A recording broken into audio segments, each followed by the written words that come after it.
Chapter 38 Baba's Handi, Disrespect of Shrine, Kala or Hodgepodge, Cup of Buttermilk. In the last chapter, we described Baba's Chavri procession. In this, we take up Baba's Handi, cooking pot, and some other subjects. Preliminary.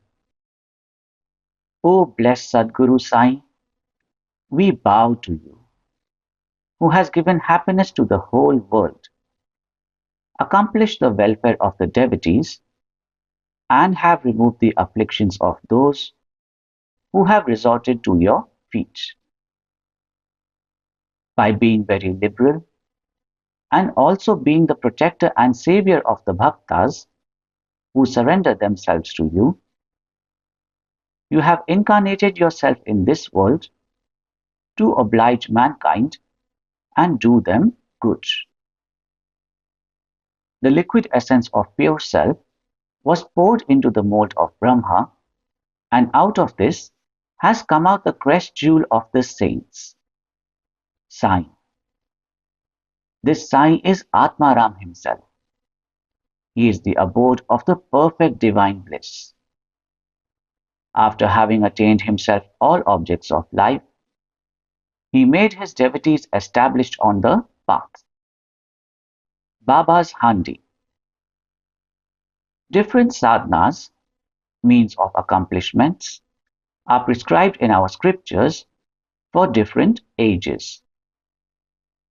Tapa, penance, is recommended for Krita age. Jnana, knowledge, for Treta age. Yajna, sacrifice, for Dwapar age. And Dan, charity, for Kali, present age. Of all the charities, giving food is the best one. We are much perturbed when we get no food at noon. Other beings feel similarly under such circumstances. After knowing this, he who gives food to the poor and hungry is the best donor or charitable person. The Taittiriya Upanishad says that food is Brahma. From food all the creatures are born, and by food they live, and after having departed, into food again they enter. When an Atithi, guest, comes to our door at noon, it is our duty to welcome him by giving him food. Other kinds of charities, viz., giving away wealth, property, and clothes, etc., require some discrimination. But in the matter of food, no such consideration is necessary. If anybody comes to our door at noon, he should be served forthwith. And if lame, crippled, blind, and diseased persons come, they should be fed first, and the able-bodied persons and our relations afterwards. The merit of feeding the former is much greater than that of feeding the latter. Other kinds of charities are imperfect without this annadan, donation of food, just as stars without the moon, necklace without its pendant, crown without its pinnacle, pond without a lotus, bhajan without devotion, married lady without the kumkum mark, song without a sweet voice, or buttermilk without salt. Just as varan, pulse soup, excels all other dishes, annadan is the best of all merits. Now let us see how Baba prepared food and distributed it to others.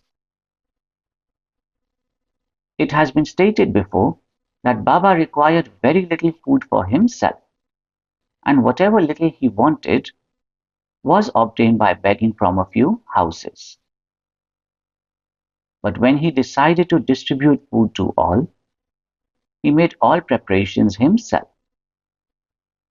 He depended on nobody and troubled none in this matter.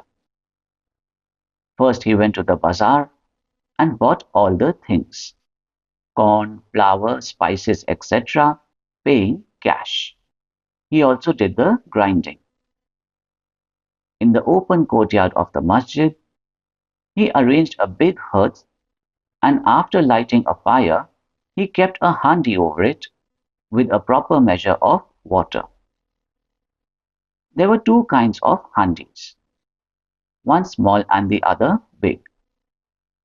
The former provided food for 50 persons, the latter for 100. Sometimes he cooked meethe chawal, sweet rice, and at other times biryani with meat. At times in the boiling baran, soup, he let in small balls of thick or flat bread of wheat flour. He grinded the spices on a stone slab and put the thin pulverized spices into the cooking pot. He took all pains to make the dishes very palatable. He prepared ambil by boiling jawari flour in water and later mixing to it buttermilk and then boiled both together. With the food, he distributed this ambil to all alike. To see whether the food was properly cooked or not, Baba rolled up the sleeve of his kafni and put his bare arm in the boiling cauldron without fear and churned, moved the whole mass from side to side and up and down. There was no mark of burn on his arm, nor fear on his face. When the cooking was over, Baba got the pots in the masjid and had them duly consecrated by the Maulvi, Muslim priest. First he sent part of the food as prasad to Mhalsapati and Tatya Patil, and then he served the remaining contents with his own hands to all the poor and helpless people to their heart's content. Really blessed and fortunate must be those people who got food prepared by Baba and served by him. Somebody may raise a point here and ask, did Baba distribute vegetarian and non-vegetarian food as prasad to all his devotees? The answer is plain and simple. Those who were accustomed to non-vegetarian food were given non-vegetarian food from the handi as prasad, and those who were not so accustomed were given vegetarian meal. He never created in them any wish or desire to indulge in this food.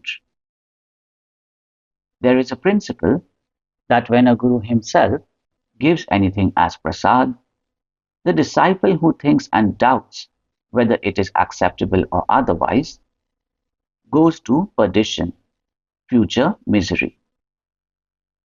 In order to see whether any disciple has imbibed this principle, Baba at times put them to tests. For instance, on the Ekadashi day, he gave some rupees to Dada Kelkar and asked him to go in person to Korla to get meat from there. This Dada Kelkar was an orthodox Brahmin and adhered to all orthodox manners in his life. He knew that offering wealth, grain, and clothes, etc., to a Sadguru was not enough, but that implicit obedience to him and prompt compliance with his order was the real dakshina that pleased him most. So Dada Kelkar dressed himself and started for the place. Then Baba called him back and said, "Don't go yourself, but send somebody." Then Dada sent his own servant, Pandu, for the purpose. When Baba saw him going, he asked Dada to call him back and cancel that program. On another occasion, Baba asked Dada how the saltish biryani, mutton dish, was done. The latter replied casually that it was all right. Then Baba said to him, "Neither have you seen it with your eyes, nor tasted it with your tongue. Then how could you say that it was good? Just take off the lid and see." While saying this, Baba caught his arm and thrust it into the pot and added, "Take some out of this, leaving aside your orthodox ways, and taste a little." When a wave of real love rises in a mother's mind, she pinches her child, and when he begins to cry, she hugs him close to her bosom. Similarly, Baba, in a true motherly way, pinched Dada Kelkar in this way. Really, no saint or guru will ever force his orthodox disciple to eat food forbidden in his religion. The Handi business went on for some time till 1910 and was stopped thereafter. As stated before, Das Kanu spread the fame of Baba by his kirtans far and wide in the Mumbai presidency, and people from that part of the country began to flock to Shirdi, which became very soon a place of pilgrimage. The devotees brought with them various articles for presentation and offered various dishes of food as Naivedya. The quantity of the Naivedya offered by them was so much that the fakirs and paupers could feed themselves to their heart's content, leaving some surplus behind. Before stating how Naivedya was distributed, we shall refer to Nana Sahib Chandorkar's story showing Baba's regard for local shrines and deities. Nana Sahib's disrespect of a shrine. By drawing inference or guessing in their own way, some people said that Sai was a Brahmin, and some said that he was a Muslim. In reality, he belonged to no caste. No one knew definitely when he was born and in what community and who his parents were. Then how could he be a Muslim or Brahmin? If he was a Muslim, how could he keep dhuni ever burning in the masjid? How could there be a Tulsi Vrindavan there? How could he allow the blowing of conches and ringing of bells? How could he allow all the different forms of Hindu worship there? Had he been a Muslim, could he have ears pierced? And could he have spent money from his pocket for repairing Hindu temples? On the contrary, he never tolerated the slightest disrespect to shrines and deities. Once Nana Sahib Chandorkar came to Shirdi with his sadhu, husband of his wife's sister, Mr. Binniwale. When they went to the masjid and sat before Baba, the latter suddenly got angry with Nana Sahib and said, "You have been so long in my company. Then why do you behave like this?" Nana Sahib at first did not understand anything and humbly requested Baba to explain. Baba asked him when did he come to Kopargaon and how he came to Shirdi from there. Nana Sahib then at once realized his mistake. He usually worshipped the shrine of Datta on the banks of Godavari at Kopargaon on his way to Shirdi. But this time he dissuaded his relative, who was a Datta Bhakta, from going to that shrine in order to avoid delay and drove straight. He confessed all this to Baba and told him that while bathing in the Godavari, a big thorn went into his foot and gave him much trouble. Baba said that that was a slight punishment he met and warned him to be more careful in future.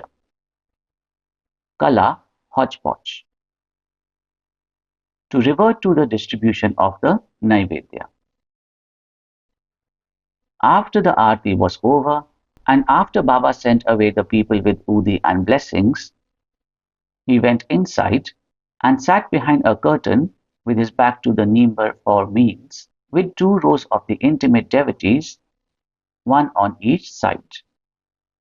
The bhaktas brought naivedya containing a variety of foods such as puris, mande, polis, basundi, sanza, fine rice, etc., and kept waiting outside for prasad consecrated by Baba. All the foods were mixed in a hodgepodge and placed before Baba. He offered it to God and consecrated it. Then portions of the same were given to the persons waiting outside, and the rest was served to the group of devotees inside, with Baba at the center. The bhaktas sitting in two rows then dined to their heart's content. Baba asked Shama and Nana Sahib Nimonkar daily to serve the consecrated food to all persons sitting inside and look to their individual needs and comforts. This they did very carefully and willingly. Every morsel of the food thus partaken gave them fulfillment and satisfaction. Such sweet, lovely, and consecrated food it was, ever auspicious and ever holy. Cup of buttermilk. Once Himatpant had eaten to his full capacity in this company, when Baba offered him a cup of buttermilk. Its white appearance pleased him, but there was no space for it. He, however, took only a sip. On seeing his faltering attitude, Baba said, "Drink it all. You won't get any such opportunity hereafter." He drank it off then and found that Baba's words were prophetic, for he passed away after a brief period. Now, readers, we have certainly to thank Himatpant. He drank the cup of buttermilk, but has supplied us with sufficient quantity of nectar in the form of Baba's Leelas. Let us drink this nectar to our heart's content and be satisfied and happy. Bow to Shri Sai. Peace be to all. Mohanji loves you.